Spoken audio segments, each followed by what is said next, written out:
Baik, selamat malam kawan-kawan. Eh,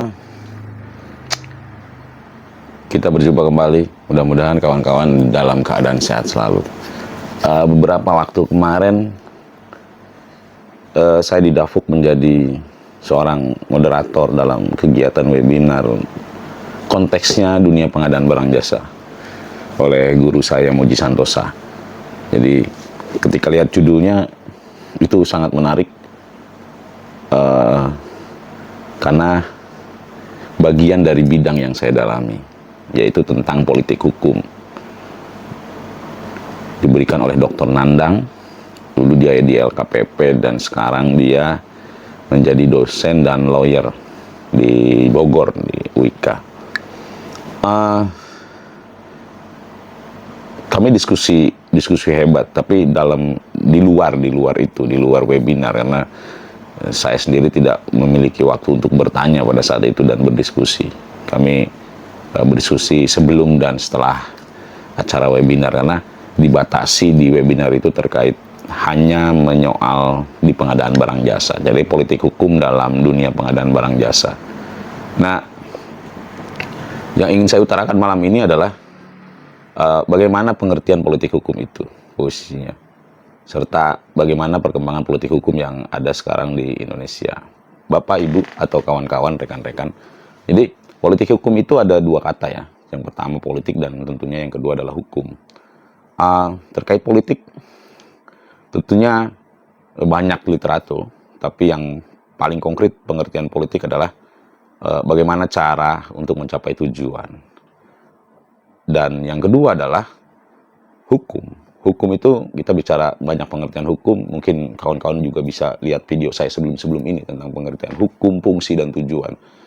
Nah, kita pahami hukum adalah sebagai norma, bagian dari kehidupan di Indonesia, dan dia memiliki tujuan untuk posisinya menjaga ketertiban. Perkembangannya sekarang posisinya, kalau kita bicara politik hukum, sudut pandang kita mungkin akan dibagi ke tiga hal. Yang pertama, bagaimana peran politik di dalam hukum. Terus yang kedua posisinya, bagaimana politik hukum itu dijalankan. Yang ketiga, sudut pandang yang lain. Sudut pandang berupa bagaimana politik dan hukum ini bisa beriringan atau berjalan barengan dalam konteks itu untuk mencapai tujuan tertentu. Nah, kita ke sudut pandang yang pertama. Terkait hukum.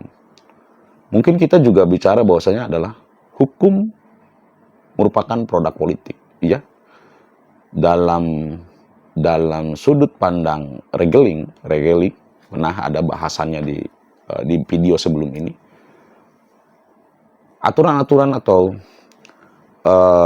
hukum konkret yang ada berupa peraturan itu dikeluarkan oleh pemerintah atau negara, atau bisa juga kita bisa sebut bahwasanya kalau dalam trias politika itu oleh legislatif posisinya. Tentunya kenapa kok hukum merupakan produk politik? Karena fungsi legislatif di situ adalah fungsi politik, karena posisinya di negara kita mereka dipilih oleh masyarakat, oleh warga dalam konteks pemilu yang merupakan alur politik yang ada di kita. Nah, yang kedua itu terkait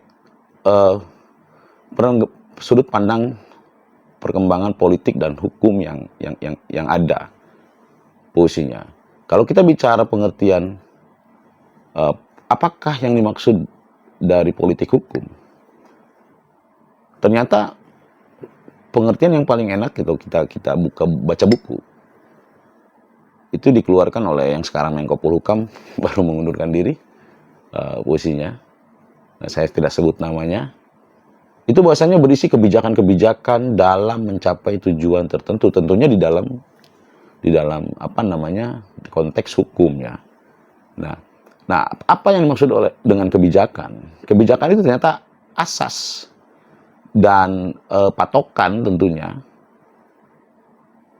atau konsep ya dalam mencapai tujuan. Jadi artinya dalam perkembangan politik hukum, hukum itu harus diatur oleh negara untuk bisa konkret di kehidupan masyarakat. Artinya bisa terus, kalau sifat hukum sebenarnya kawan-kawan itu adalah dia abstrak. Yang konkret itu aturannya, fungsinya.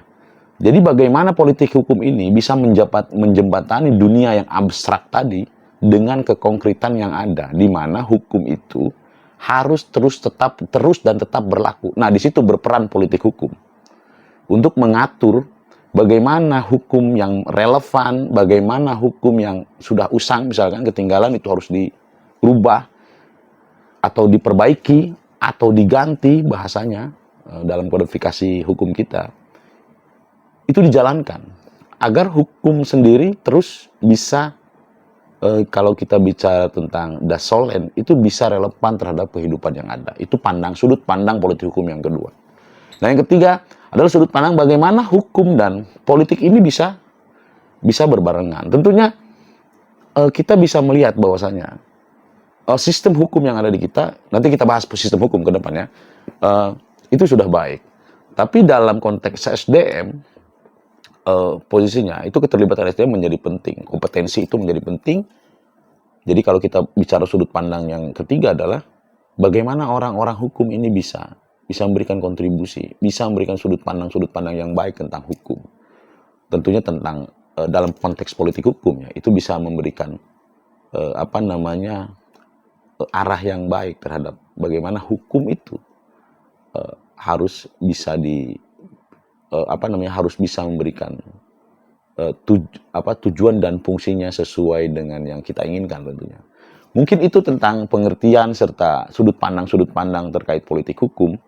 Mudah-mudahan kawan-kawan bisa mencerna apa yang saya utarakan. Bagi yang mungkin sulit karena bukan sarjana hukum, ya saya mohon maaf. Karena ini posisinya bidang yang saya sedang geluti, atau yang mungkin memahami bahwasanya saya masih kurang, tentunya saya masih harus terus banyak belajar. Kita semua harus terus belajar agar kita bisa menjalani kehidupan ini dengan lebih baik. Terima kasih banyak, selamat malam, jaga kesehatan, mudah-mudahan diberikan umur panjang.